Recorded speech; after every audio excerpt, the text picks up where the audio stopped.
name is Dr. Yunusa Tanko. I'm the chief spokesperson of the Labour Party Presidential Campaign Council. Considering the fact that I was a member of the National Peace Committee, and coming from the fact that also the Labour Party is a peaceful living political party who has not attacked anybody, but rather we've been basing our campaign on issue, we find that particular action deplorable, unacceptable. It's a signs of decay and unacceptability of, decent politicking that ought to have been reflected in Ebonyi State.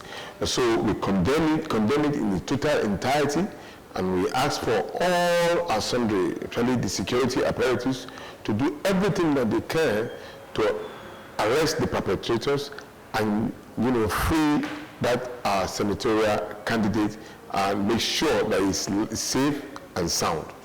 Well, before I delve into that, I also want to make a statement that we are aware that our candidate is actually running against the president governor of Ebonyi State.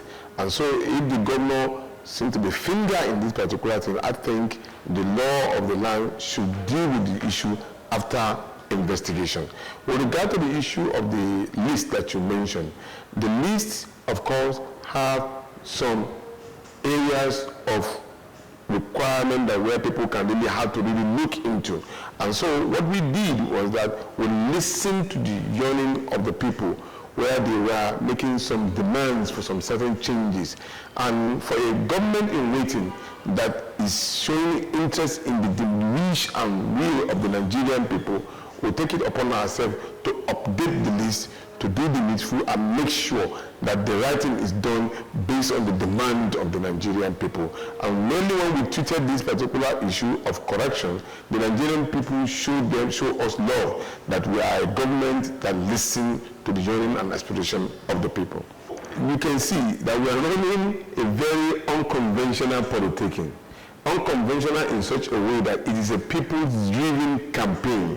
When you make such provision, you are making provision for the people, isn't it? So that you mobilize people from one position to another. But in our case, it is the people that is mobilizing us, which is the contemporary standard everywhere in the world. The people you want to give money to or mobilize them or do anything, they are the one even contributing to our campaign. So the people have taken up this particular campaign as their personal campaign.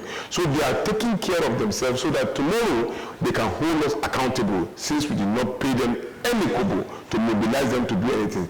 That is how campaigns should be run. And I think for the first time in the history of Nigeria, we should give kudos to Peter Obi for his ability to connect with the Nigerian people for them to do the right thing, both locally and internationally. You can see also that even in the diaspora, our Nigerian people are now working together as a team. Everybody wants to get Nigeria back on the right track. And this is the ticket that God has ordained for Nigeria. And destination is Aso Rock with Peter Obi and Deti Baba Ahmed as the chief and assistant driver. Well, there have not been any publishing of any presidential campaign account.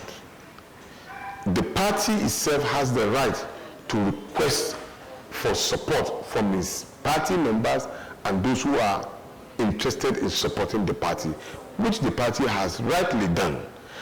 If the presidential campaign want to also launch a fundraising whatsoever, we will find a way of harmonizing this particular bill. As at the moment now, I am not aware that the Presidential Campaign Council has launched any fundraising campaign. No. Oh, more than sure. Let me give you a statistic so that you'll be able to understand what I'm saying. At the moment now, 12 million Nigerian youth register for the first time. Before, they are not even interested in our politics. For the first time, 12 million of them register. Out of that 12 million, the ranges from 18 years to 35 years represent the demography at that particular time. And out of it, you have 8 million of them as youths.